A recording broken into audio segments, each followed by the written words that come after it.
OK， 刚才带大家呢也看了一看咱们这个澳门这边的这个光哥的爬店，叫宠物森林。我就简单的代表这个屏幕前的朋友问您一些问题吧，然后就是您就可以粤语来讲，然后后期底下会有字幕啊，然后謝謝你。对，然後對，您這個店開了多久？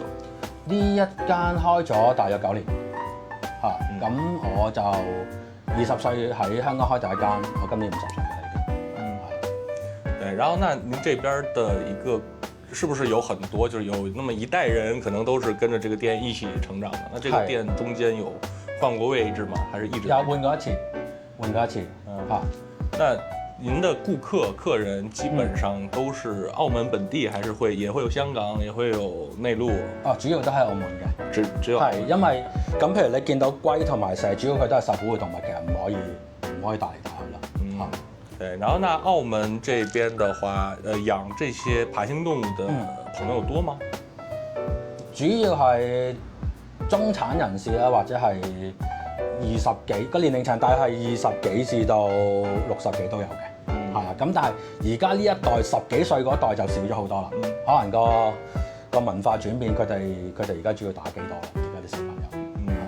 OK， 然後我看您這邊這個哇，這個店真的是不錯，然後有很多，就至少在我們看來啊，真的是物美價廉啊，就有很多東西也確實這個價格可能在我們的認知當中是真的我特別好，而且能看到這個實體店對待動物，我一直在講，就是我們去實體其實它是對待動物的一個態度嘛，然後現在可能內陸有一些實體，然後現在開始做得越來越好，然後就有那些造景啊、景致啊，我前期的一些視頻也去探訪了，然後今天到您這邊來呢，是感覺這些動物的狀態也都是很不錯的，然後能看得出來平常飼養啊，包括打理啊，都是很專業的、很用心的，然後品種也很多，對，然後那 OK， 那我們大概這一期的視頻大概就到這樣，然後呢，如果有機會來澳門，不論你來澳門幹嘛，對吧？你來澳門玩啊，只要是看到色戒視頻的朋友，記得一定要來這裡打卡。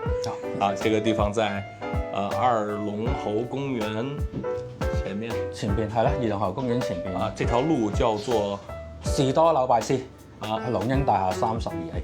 對，然後有沒有一些門牌號之類的？32號 A 就係啊。然後寵物森林，其實跟大家講，高德地圖上導航就能導過來，我們就是高德地圖，然後導航這個定位挺準的，我們就跟着這個高德一起走過來了。OK， 那感謝光哥今天帶我們來看這您的這個店裡，我們也真是大開眼界，相信屏幕前的觀眾朋友也是大開眼界吧。然後那就祝這個像光哥這邊生意興隆。好，謝謝。OK，一切順利。謝謝。好，感謝。謝謝。